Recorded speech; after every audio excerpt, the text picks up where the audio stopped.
हनुमान गडीवर होत आहे अशा पद्धतीचा आरोप जे आहे संजय खोडके यांनी केलेला आहे, काय सांगा? संजय खोडकेंचं डोकं जाग्यावर नाही आहे, त्यांचं मानसिक संतुलन बिघडलेलं आहे आणि या मानसिक संतुलनामध्ये ते देवावरही अशा खालच्या स्तरावर उतरतात. राजकारणामध्ये देव तरी सोडला पाहिजे. बजरंगबली इष्टदेव आहे, सगळ्यांच्या हृदयामध्ये आहे, संकटमोचक आहे आणि बजरंगबलीच्या तीर्थक्षेत्रावर अशा प्रकारची टिप्पणी करणं म्हणजे मला असं वाटते संजय खोडकेंचं पूर्ण मानसिक संतुलन बिघडलेलं आहे.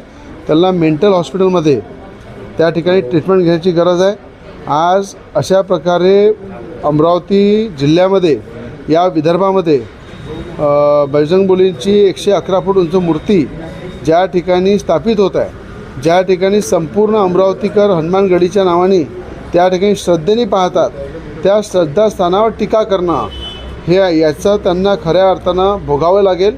बजरंगबली भगवंताला जर अशा प्रकारचं वक्तव्य करून राजकारण करत असेल तर येणाऱ्या महानगरपालिकेमध्ये या घडीचा काटा उलटा चालेल अशा प्रकारचे संकेत मी देत आहे.